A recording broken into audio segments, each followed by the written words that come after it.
keenaya maaragtay sheekh bil aad iyo aad baad u mahadsantahay bal haatan waxaan rabaa inaan kusoo dhaweeyo mikrofoonka cadar axmed kaahin oo aan filayo dad badan inay wada garanayaan cadar waxaa si gaara ii taabatay warbixin aan helay taasoo ah ilmo hooyadood nuugaya oo hooyadiina aan caana lahayn arrintaa qaabkee baad faahfaahin nooga siin kartaa qaabkee baad ummadda soomaaliyeed ugu gudbin kartaa maadaama adigu aad ka socoto ururada haweenka kulley hooyaan ahay waan dareemi karayaa hooyo ilmo yar haysata qaarna ay agteeda fadhiyaan oo gaajootay oo aan wiigag waxba cunin ilmuhu iska jiijiidayaa waa nafta unbaa labadaba ku jirta way isla dhimanayaan labaduba markaa qof kasta oo soomaaliya wuu ogyahay maanta isu faahfaahin mayno waxa dhacay idaacadahan ka aragnaa websaydadan ka aragnaa waan ognahay wixii dhacay muhiimku waxa weeyaan in wax la taro un dadkan ubaa muhiima waktiguna wuu gaaban yahay naf qof u baahan afka waxa wax loo saaro tala badan iyo jiid badan iyo soo warwareeg iyo uma baahna wuxuu u baahan yahay carabka wax u qooya keliya tuu maanta u baahan yahay waxaan maanta dhegaysanaya on VO-da ka dhagaystay gabadh caruur wadata midna saa u haysata markaa wuu iyadii ilmihii way isla qalafeen way isla qumudeen way baaba'san yihiin ilmihii oo sakraada iska wadatay waxay mooday inuu meyd yahay way iska dhigtay maray ku duubtay dariiqay iska dhigtay kuwii kale la tagtay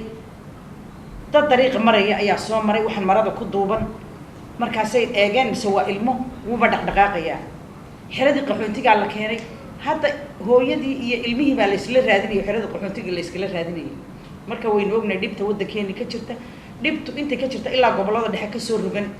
ilaa libooyo ilaa gado ilaa baay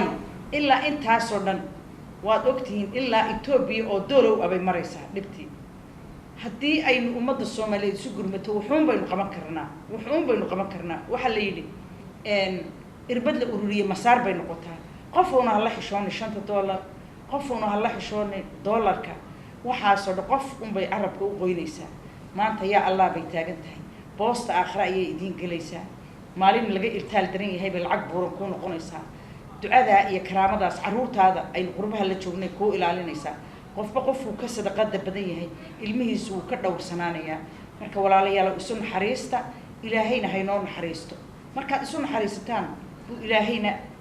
oo ku naxariisanaya marka isu damqada maanta waa maalintii la odhan jiray yaa maali jiray yaa Soomaaliya yaa islaama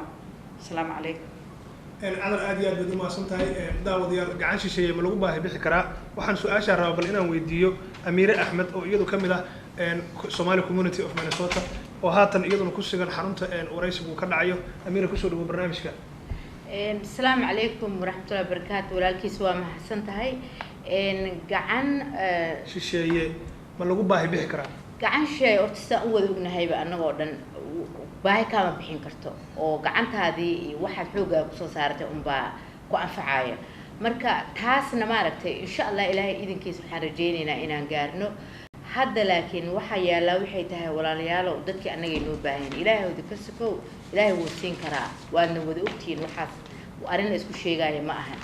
marka walaalayaalow waan ognahay Soomaalida Minnesota inay yihiin number 1 adduunka meesha ay Soomaali ka joogto dadka ugu dhaqdhaqaaqa badan ugu naxariista badan wax kastana dadkoodii la jecel inay la qabtaan laakiin awoodii un xoogaa ka dhiman tahay marka waxaan rabaa walaalayaal walaalkay Sheekh Bele soo u sheegay lacagii waa la aruurinayaa hay'ado badan baa ka kala baxaya guddiyo badan baa la suubiyay oo dadkii lacagihii fikradihii isku wada darsan doona jika waan maqasheen oo walaalkii Cali Ahab iyo wiilish kale waa noo magacaabeen marka wixii waxa loo balaan gareynayaa wax la dhahayo sida dhaqsaha badan iyo long term balaanaha jira wixii afarkii walaalayaal hal badiyo ramadaankan ilaahay inuu ajir naga siiyo insha allahna maalinta su'aasha uu weydiiyay walaalkay maalin kale baan taasna jawaabteeda heli doona waxaan filayaa inay tahay biyo meel godan bay isugu tagaan qof kastoo Soomaaliya arrintan u istaaga in isku meel wax loo wado haddaba qaabkee ayaad uga qayb qaadan kartaa fikrad ma haysaa dadka uga duwan waxa ay wadaan dadyoga hadda raba inay uga qayb qaataan oo ka fudud wadadii loo marin lahaa ama qaabkii loo badbaadin lahaa dadkan waa ummad Soomaaliyeed kuwan oo haatan ay dhibaato aad u fara badan ku haysato gobolada Soomaaliya gaar ahaan koonfurta Soomaaliya waxa ku dhacay musiibo aan bini'aadantinimada ku jiran haddaba bal Cali oo aan doonayo inuu faahfaahin dheeraad ka bixiyo gobolada ay rabaan inay wax gaarsiiyaan ma gobollo aad u kala liitaa jira ma gobollo waxa jira aad rabtaan inaad si gaar ah u xusisaan qaabkii ayaad rabtaan inaad wixii haddii aad heshaan oo dadkii Soomaaliyeed u istaagaan inaad u martaan gobolada. ما سنت عاون horta ugu horeyntii waxaan jeclaan lahaa inaan xoogaa yar cadeyno maaragtay anagu gobol gaara iyo degmo gaara qorsho aan u wadno ma jiro haba yaraatee waxaan u wadnaa dadka dhibaataysan meel kastoo ay joogaan Soomaaliya ka mid ah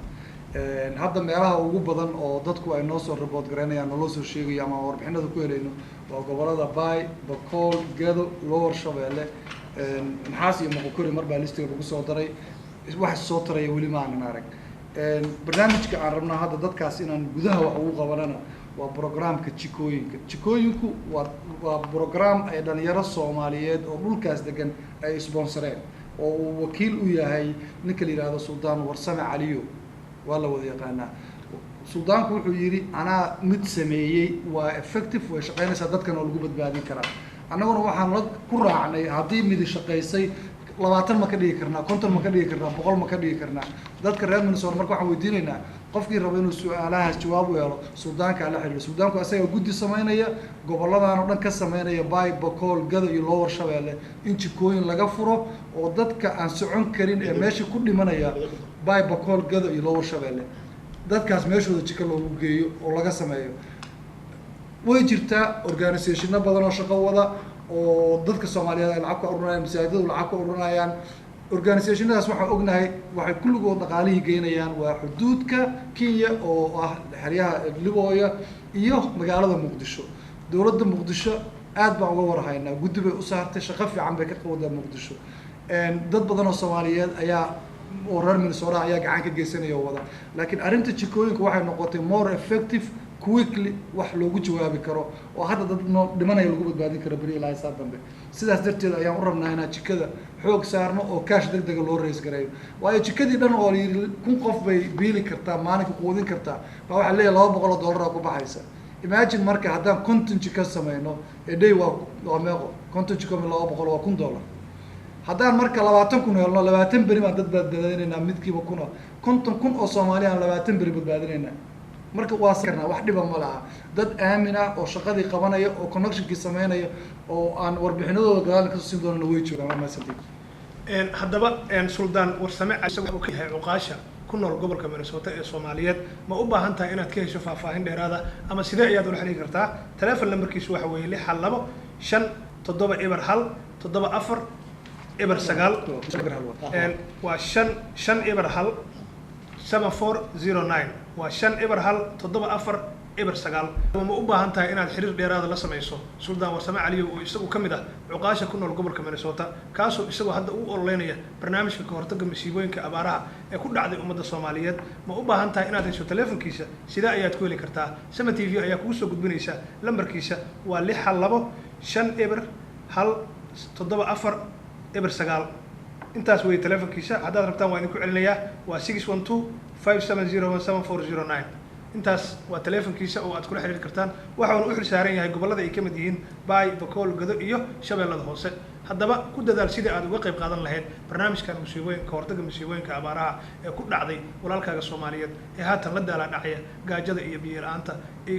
una dheer yihiin dagaalada ka jira Soomaaliya kuwaasoo ay wax arxan darro ah ay dhibaato ugu geystaan madaafiicduna maalin kasta dushooda ay ka dhacdo kuwa ay dhibaatada soo gaaraysana waa kuwa maanta abaartu ay haysato hoy iyo biyo la'aan iyo meel ay ku hoydaan ma haystaan waxa ayna daadsan yihiin ilaa iyo xuduudka Kenya ilaa xuduudka Ethiopia ilaa xuduudka Soomaaliya waa walaalaha oo dhiban haddaba ku dadaal sidii aad wax ugu qaban lahayd adigoo aan fiirinayn yuu yahay adigoo aan fiirinayn xaguu ka soo jeedaa adigoo aan siyaasad dhex galinin ku dadaal walaalka inaad caawiso haddaba Sama TV waxay kugu talagashay barnaamijkan ka hortagga abaaraha soo isticmaal Facebook-geena oo ah www.facebook.com/onsama TV haddii aad doonayso wax su'aalaha inaad Sama TV soo wadiiso la soo xiriir telefoonka ah 612-876-7361 ama isticmaal lambarka ah 612-229-5080 waxaan filayaa barnaamijka oo maanta aan idiin xiriirinayo anigoo ah Caawin Nuur Shire Maxamuud Cali Xuseen oo farsamayaqaanka kaamirada ahaa barnaamijkii inta ayaan jeclaan lahaa inaan kusoo gabagabeeyo daawadayaal wixii faahfaahin dheeraada waad nala soo xiriiri kartaan insha Allah taala billahi alkariim.